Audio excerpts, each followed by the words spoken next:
بسم اللہ الرحمن الرحیم۔ اورینٹل کالج میں میری ایک بہت پیاری دوست عنائزہ بخاری تھی۔ یہ اردو کی لیکچرار بنی تھی، بہت زندہ دل خوبصورت لڑکی تھی۔ عنائزہ ایک لفظ کا استعمال ہم سب پر بے دریغ کرتی تھی۔ وہ لفظ تھا کول و کول میں تضاد۔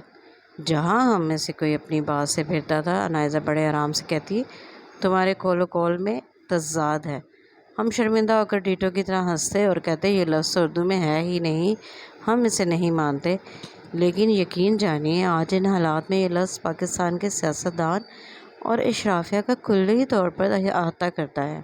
کیسے؟ کوئی نام لیے بغیر وضاحت دیتی ہوں، کیونکہ سمجھدار خود ہی سمجھ جائیں گے۔ خیال رہے یہ خیالات کا اظہار کسی ایک شخص کے بارے میں نہیں ہے۔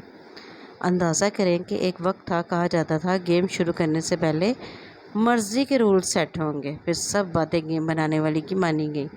انقلابی روح کب مفاہمت کے سمندر میں ڈوبی پتہ ہی نہیں چلا۔ کہا گیا اہم عہدے سینیورٹی کی بنیاد پر خود بخود حقدار کو ملیں گے، پھر خود بغیر کسی عہدے کے تعیناتیاں کی گئیں۔ کبھی لاڈلا اور ایک پیج کی تکرار، اب یکجاں دو قالب کا بیان۔ میرٹ کا قتل اقربا پروری نے کر دیا، ایکسٹینشن کے خلاف گفتگو کی گئی، پھر ایکسٹینشن دینے کے عمل میں حصہ لیا، بلکہ اب بھی ایکسٹینشن کی بازگشت سنائی دیتی ہے۔ جو جج یا عدالت حق میں فیصلہ دے وہ درست، باقی سب غلط۔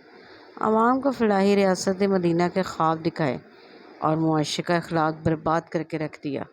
خود کبھی پرچون کی دکان بھی نہیں چلائی اور ایٹمی ریاست کو بام عروج پر پہنچانے کا دعویٰ کیا گیا۔ کرپشن فری ملک کے خواب دکھا کر کرپشن کی بھرمار کر دی گئی۔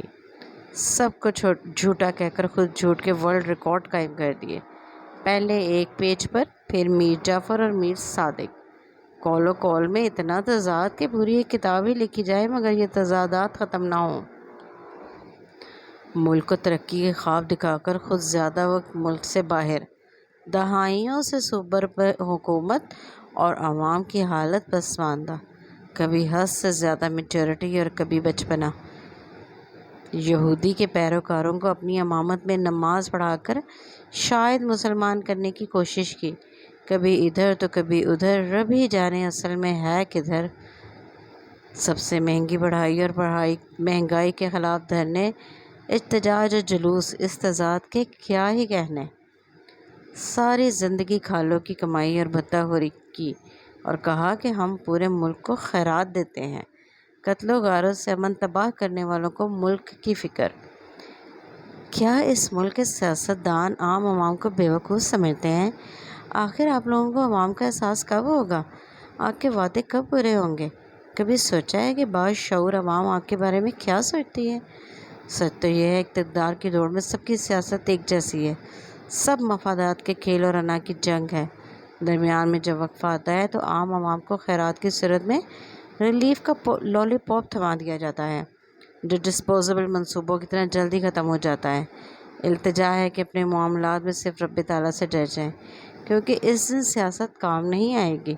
اپنی زبان اور الفاظ پر قائم رہنا سیکھیں، کول و کول کے تضاد کو ختم کر دیں، کیونکہ ایسے لوگ منافق ہوتے ہیں اور دین اسلام میں منافقین کی سزا سب مسلمان جانتے ہیں۔